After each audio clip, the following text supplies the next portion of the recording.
And in that course of time, you've watched the city of Denver drastically change. You've watched it grow dynamically. You've watched her build incredible things like Denver Startup Week, the Commons on Champa. You've watched bike lanes go in downtown. We've opened Union Station. All of that has been under her leadership and her foresight. So she's here tonight to introduce our panelists and lead us in an incredible discussion. I'd love you all to welcome Ms. Tammy Dorr.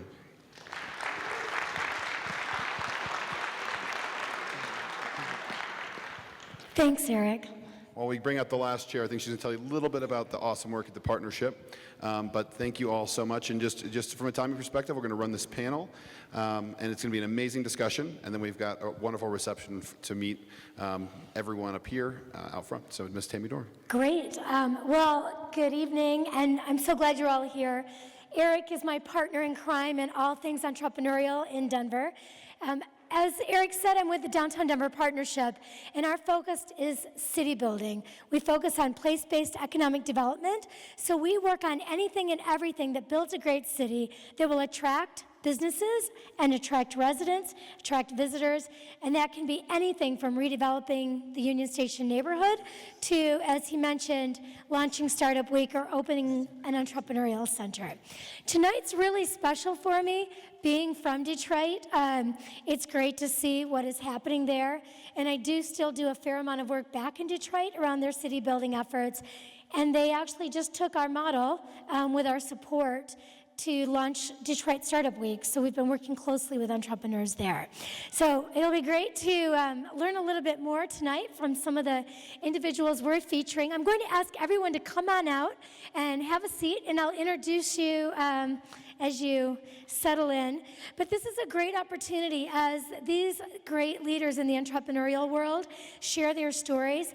Think about what you'd like to most know about their journeys. One of the things Eric and I talk a lot about is one of the most valuable aspects of these kinds of conversations is when and where these entrepreneurs share their vulnerabilities. Whether that relates to the expertise or the skill set that they found gaps in when they were starting, launching, growing their companies, or how these kind of things impacted their personal lives. I think it brings it all home. In the movie, they talked a little bit about romanticizing entrepreneurship, and I think when you talk to most people who are doing it, there's no romance there. So we'll leave it at that. But I'm going to go ahead and introduce each of our guests this evening, and then I've got a series of questions I'm going to run by them. So, starting off, Rain Giorgio is the founder of Nerd Nest, and is responsible for the company's vision, strategic direction, and overall product development. As a member of the fangirl community, she's incredibly passionate about the fate of fangirl sisters. When she saw the way that her community had been marginalized to the fringes of the internet, she knew something had to change, and as many great leader entrepreneurs do, stepped in to make that difference. It was created to be the first safe and inclusive place for fangirls to gather and exert their collective creative force. So welcome. Let's give a round of applause to Rain. I'd also like to welcome Matt Hyder, and his two passions are fitness and entrepreneurship. He's been nationally ranked in Taekwondo and trained for the Olympics until college. When he was 10, see, it always starts early. He started a business refurbishing skateboards and selling them. He's worked in startups as varied as tech and cold-pressed juices. He launched Recoup Fitness just under 2 years ago to help athletes recover faster and to perform better. Please welcome Matt. And finally, Kate Catlin, as Eric said to me as we were walking up, the star of the movie, and also somebody near and dear to me given her ties to my hometown. She moved to Detroit to work at Grand Circus, a startup that provides tech training. She launched Women Rising, of course, as you saw in the movie, to really help women in tech find peers and mentors to advance their careers. And she discovered her love in developing sales deals more than just software. So she now works in business development for Detroit Labs and actually commutes back. Works remotely, but commutes back to Detroit for this role. She lives here in Denver.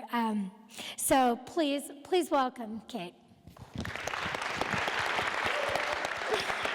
So I think it might be easier if I stand so that I can see you all as opposed to just being in a line with you. But I'm going to start with Kate.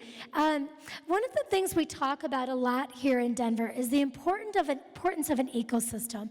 Every city has a different ecosystem which drives different types of entrepreneurship and the success of those startups. Can you talk a little bit about the ecosystem that you saw in Detroit, how that impacted you, and what you see in Denver, and a bit of comparing and contrasting? Yeah, I think, first of all, this is so cool that everyone came to see this movie. There's a lot of really cool people in it. And I think the startup scene in Detroit is very characterized by this thing they always say, which is Detroit hustles harder. They very much make their name on like grit and hustle and survival, and the fact that their city supposedly died and was like this post-apocalyptic abandoned land, but actually didn't, and that a lot of people stayed and fought to bring it back. So the ecosystem there is very much centered around like this idea of grit and this idea of coming together to survive all odds. And I think that's what really brought them together here, which is super cool. I actually live now in Boulder, just a little bit north of you here in Denver, and I found that the startup scene there has many of the same values, but almost for like different reasons. Most of the people that I meet in Boulder are not from Boulder. They're not even from Colorado. And I think that that brings them together because they don't have a community, and they came here looking to make a new one. And when everyone's looking to make a new community, then it brings them together so quickly and with so much warmth and genuinity that it's a really powerful thing. So it's almost like two different drivers towards the same sense of wanting to support each other and wanting to learn from each other and wanting to build each other up. We are building a stronger ecosystem every day and every year here in the city, and so many people play an important role in it. I talked a moment ago about the vulnerabilities that entrepreneurs face in the journey and can often feel very alone. I'm interested, Matt, in your experience, were there moments where you were like, what am I doing? And, am I here alone, or did you have the support? What was challenging for you? Yeah, it is very, very lonely. This job does suck. Just know that now. But it's really fun. But yeah, it gets lonely when you lose all your friends because you have to work instead of going out, when they don't understand what you're really going through, and nobody really does. Even other founders, mentors of mine, they can give me assistance, but at the end of the day, they're not going through the struggles that I'm going through. And right now we're growing. We have to go from 6,000 units to 50,000 units, and we only had 2 months to do it. So it's been very lonely and very, very stressful, and nobody knows what I'm going through, but having that support of mentors and knowing your true friends that stuck through you with that is big. But what matters the most, in my opinion, is your self-belief. You really have to say, screw everybody else, I'm gonna do this, I believe in myself, because at the end of the day, you just have to prove it to yourself. Fuck what other people have to say. That's what happens in this job. You get told no, it gets lonely. Just believe in yourself, and you will make it through this. Thanks for sharing that. Rain, how about you? I mean, where in your journey, what kind of experiences did you have that were those moments of what am I doing? Well, I had one right before I came here today. Even I was walking over and I was like, what am I doing? Do I even belong on this panel? But at the end of the day, you just have to keep telling yourself, I'm totally doing the right thing. I strongly believe that your passions are not random, that they are your calling. And for me to have found my passion so early on in life, I think I was always just searching for a way to turn that into my lifestyle and into my living, that anytime I face that self-doubt, I come back to thinking about what brought me here in the first place. And that's the biggest piece of advice that I could give, is find that reason that you're starting this and never, never, ever let it go. In that process, how has your personal life changed in terms of both through the earlier stages of your startup and how your community has changed around you? Yeah, I think I work harder than I've ever worked in my life, and I didn't realize what that would be like. I think in terms of comparing myself to my peers, it has been tempting to go to a 9 to 5 where I can leave my job at the end of the day and go home and relax and not have to worry about it. But the walls of my apartment are plastered with Nerd Nest things, and my downtime is spent researching for Nerd Nest. And my friends always ask me, like, how's Nerd Nest going? And the answer is like, wow, I don't even know where to begin to tell you about what I do in a day. But my friends have been really supportive, and as we've seen through this movie, it can be difficult to get support from all of your community, and I really feel like I've been fortunate that I've had a community that's rallied around me. My parents in particular, they are investors in my company, so I have a unique relationship with them in that they do worry about my well-being and my mental health, but they also are like, hey, Rain, how's that coming along? So that's unique as well. But my friends and my family, my community have been very, very supportive, and I have been extremely fortunate in that. Great, thank you. I can imagine they're caring for you and they're also caring for their money, right? Kate, just flipping that a little bit, in your process of your startup, and also you've had experience in watching many other startups evolve and grow, your personal experience, what was one step in the process technically that you thought to yourself, yeah, I got that right? In my process and how I was setting up the company and moving it forward, where did you get it right? Yeah, I think entrepreneurship is a funny balance between saying, like, I have to ignore what everyone thinks, I have to ignore what is going on with my friends, and also saying, like, I need a lot of validation for this, right? Because we don't have a lot of companies if we don't have users or we don't have people paying for a good. So for me, the times I feel best are when our users are really validating the platform. And Women Rising is primarily based on the internet. It's a web platform. You go sign up for free. We're bringing it to Colorado very soon, so ladies, you should go sign up at womenrising.co. We're excited to expand out here. But I think what comes for me is when I actually talk to someone who's used the platform and had a really good experience. So for example, I have a friend in Detroit who was a mentor for another woman on the platform. And they got on the phone and talked for a while, and this woman said she had a question about XYZ thing going on at work, and it turned out what was actually going on at work was pretty bad, like pretty unhealthy. And she got to talk through with this very young, straight out of college woman, it doesn't sound like this is a healthy work environment. Here's what I would do to X, Y, and Z and move on. And that, for me, that very concrete example of having made a difference is where I know that I did something right, because there's a concrete outcome of having done good in the world. How about you, Matt? Where have you done it right? I would say probably being able to prototype for super cheap, and I found that through strengths and weaknesses. Tech is not my thing. I'm a terrible coder. I know that, but I only learn by failing. But I'm able to prototype stuff. As you mentioned, I used to refurbish skateboards. When I was a little kid, I had really bad teeth. I had internal headgear, and so I put mouthpieces at the top and the bottom. But I couldn't breathe at night, so the next day got new mouthpieces and cut out the middle and created my own solution to it. So I think just growing up, I feel like I was always able to prototype and solve for myself. And I think solving for myself, I soon found out that other people had that. And I think that's where I was able to really excel at, is focusing on my needs, and hopefully somebody else had it as well. Rain, in the movie, one of the entrepreneurs was featured with his parents, not obviously giving him money to fund the company. A different kind of pressure comes with that, and you've alluded to that. But how do you separate? You said you've got your home kind of plastered with paraphernalia from the company, but where do you separate? And how do you take care of yourself in a way that supports yourself, your wellness? That is a great question. I definitely draw the line, to answer the first part of the question, with my parents, is that I have two very separate relationships with them. And I have the relationship as mom and dad, and then I also have the relationship with Bill and Michelle.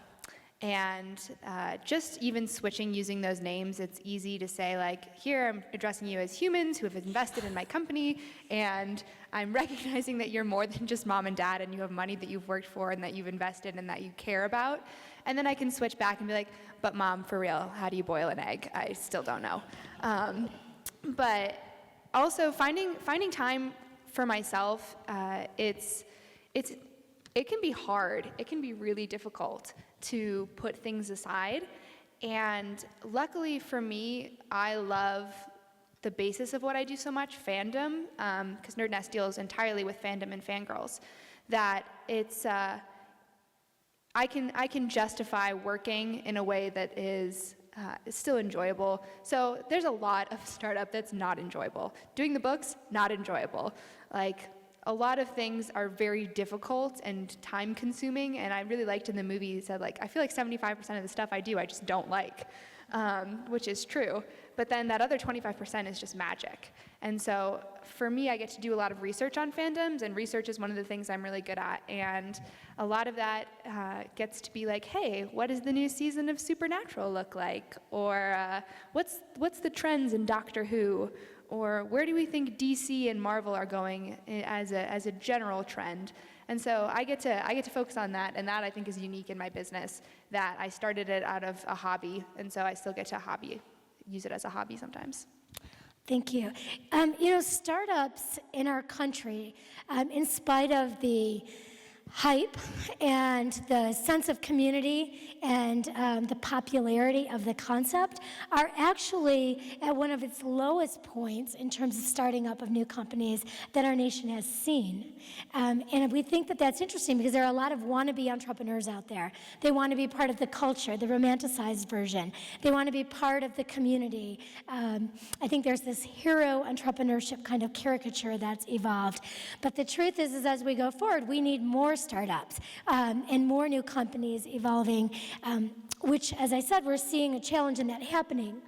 What advice would you give to inspire somebody to take the leap? And I'm going to ask each of you to answer this, and maybe we'll start with you, Kate, and come this way. But what would you say to somebody that would get them over that edge to say, go for it, do it?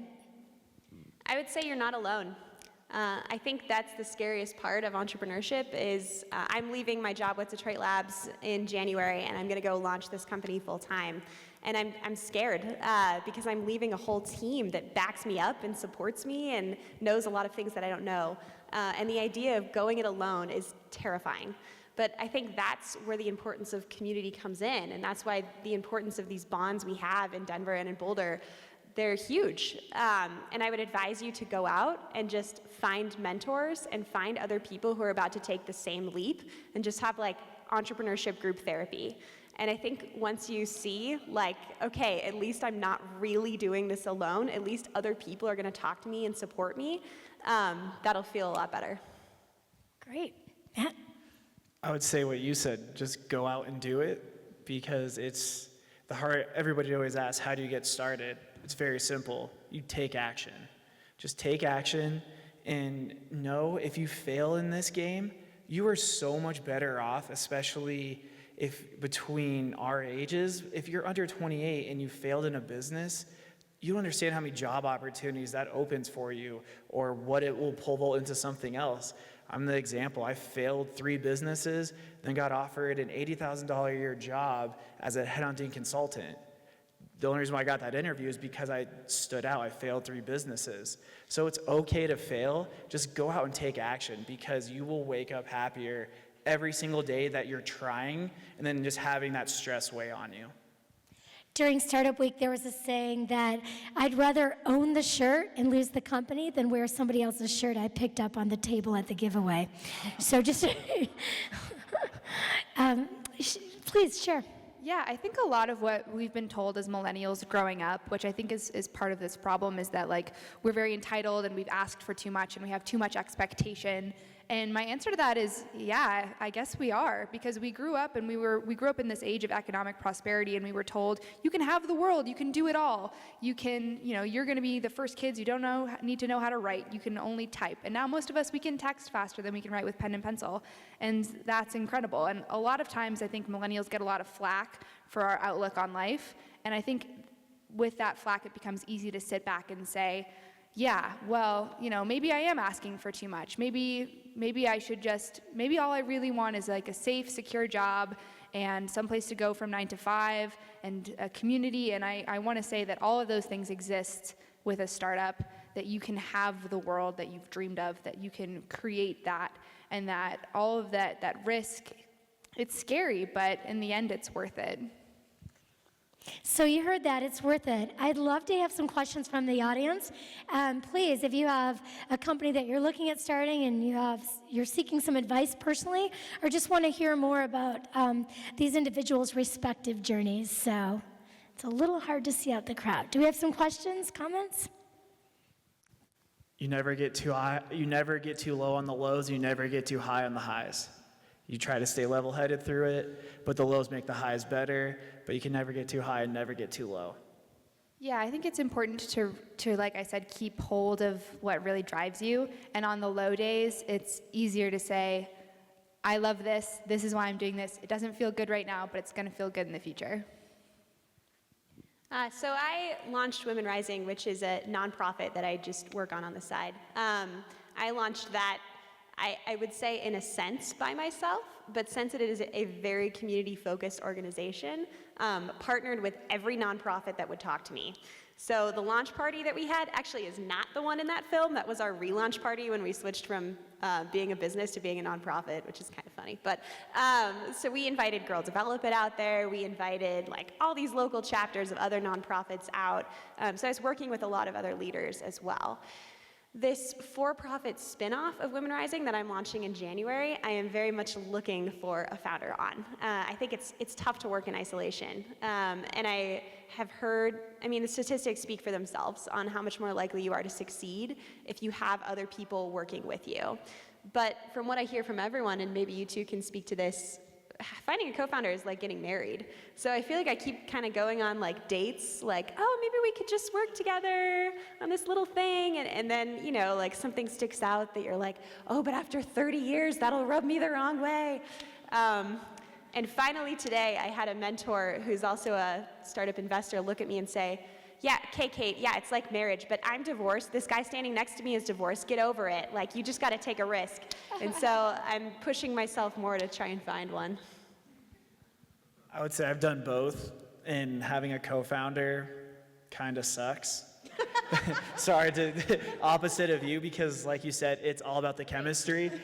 But no, I get it. I help out other companies, and those co-founders work great together, but being on both ends of the spectrum, I realize that it's hard to keep up with my work ethic. I'm proud of it. And when I see a co-founder not working as hard, it pisses me off. When I see them not as passionate, when they aren't doing the things that I'm doing to go above and beyond, I think that's what starts breaking that chemistry. I think it comes down to you as a person, honestly. Do you want to work with somebody else, or do you want to take this on by yourself? And I think another problem is the power struggle with co-founders of your positions, and I think you really need to lay that out and don't have equal power. You need to have somebody that's in charge, because equal power you will butt heads. I am a solo founder, but I think in an ideal world, I would have loved to have shared this with someone, but the ride didn't really allow for that. And so that's the journey of a startup, is that you go where the ride takes you. But I have looked into finding people to join this with me. I have a team, but looking for a co-founder. And like Matt was saying, it's so much about the passion, because so much of the reason that I started this is because I have this passion for the people that I want to interact with in terms of who Nerd Nest is. And if people don't share that vision that I have, it's hard to work together.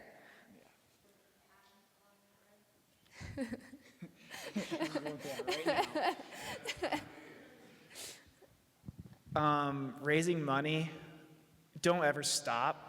I made that mistake, and now our backs are against the wall, and I have to somehow come up with an additional $200,000 for the rest of our holidays, because we made Men's Health Holiday Gift Guide, and we had to switch over everything, manufacturing, everything else. So don't ever stop raising money. Always have your ear to the ground with it, because it runs out fast. $100,000 in a startup, when you get along in about 6 months, you're paying back debts. Like with us, we had to pay back lawyers, we had to do a bunch of other things. It doesn't go that far. So never stop. Use f6s.com. They have a huge database of accelerator programs, angel investors, venture capitalists, angel.co. Go out, read about it. We can tell you stories all day to do it, but the best source, Google it. How to raise money, different sources of raising money, and you could do that for 2 or 3 months, and you will find new sources, and go explore them. That is my best advice. And then always use Denver. We are blowing up in the startup world. Ask people, don't be afraid. I need money, I need your help. I like to joke about 95% of what I do in a day is rejection. And I wasn't a girl who had to deal with a lot of rejection in my life. And so, I don't know, I just I only applied to schools that I really wanted to go to. I was never that adventurous dating. I don't know, I just didn't have to deal with a lot of rejection. And if you're gonna start a startup and you're gonna go for fundraising, just get used to being told no. And not being told in a nice way, no. People being like, no, your idea sucks and I don't think you can do it. But you just have to get used to it, and you have to realize that for every single person who does that, there's going to be another person who's going to do that. But then at the end of the line, there's going to be someone out there who believes in what you do, and it really is a matter of really trying really hard and never getting worn down and finding someone who believes. And there are people out there, this is going to sound crazy, who will give you money for nothing. They will not take equity. They will people will give you money, which is insane.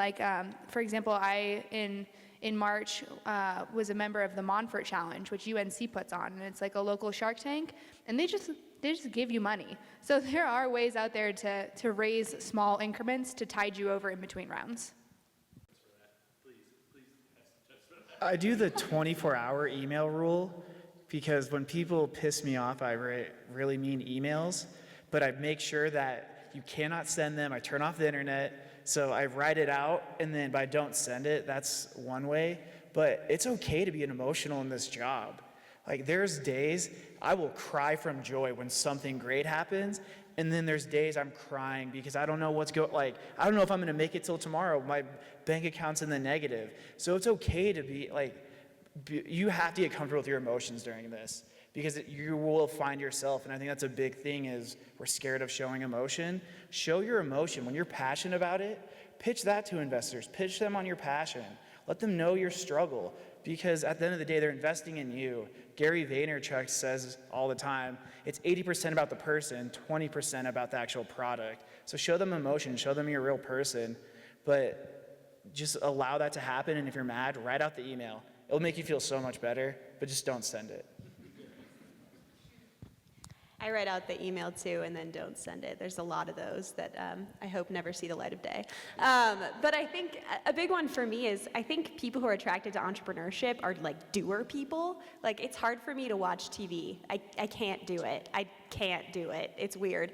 And so I found that calm doing activities help a lot. So for me, one example is coloring. I'll sit down with a piece of paper and make a card for my friend. And so it satisfies this part of my brain that is I always have to be doing something because I'm investing in a friendship. I'll just color some silly doodle. But then it's still so soothing and meditative that even though my brain thinks I'm doing something, I'm actually not. And I've heard the same thing about yoga, which is oh, I'm burning calories, I'm doing something. I've found that with running, but you're actually just not thinking is what you're really doing. Yeah. I bought a hammock, and whenever I get really upset, I go in the hammock, and it's kind of like a timeout place. And I bought a hammock stand. It takes up probably a third of my apartment is just this hammock. And whenever I get really stressed or really angry, I get in the hammock and I'm like, what if you were on a beach in this hammock? And then I'm like, no, but you're working. And then it like kind of goes in a little circle of unproductive thought. And then by the time the unproductive thought has gone down, I'm like quite comfortable in the hammock and I've like sort of soothed myself a little bit. And then I can get out of the hammock and keep working. So I'm not recommending that like that necessarily is what you need to do, but just like know that some of the solutions are pretty weird, from like hammocks to coloring. Like you got to find what works for you. Thank you all for being here. Thank you so much. How about a round of applause for our panel? And I'm going to go ahead and turn it over to Eric to close us out. Well, one more round of applause for our amazing moderator, Ms. Tammy Dorr. Thank you for being with us tonight. We're so blessed to have you here. Before we have drinks and libations, cocktails, and rocktails in the lobby, we want to do one more thank you for our sponsors tonight. It's so awesome to have the Jake Jab Center from CU here and Thai Rockies. Thank you so much for your partnership. And our hosts, Downtown Denver Partnership and Project X-ITE. We encourage you to get to meet all of us and learn a lot more about what we're doing. And so with that, thank you to our panelists. And Kate, we wish you a ton of luck in January. And Rain and Matt, we're very proud to call you DU alums as you continue to track on all the work that you're doing. So thank you very much. Have a wonderful night. We'll see you out there.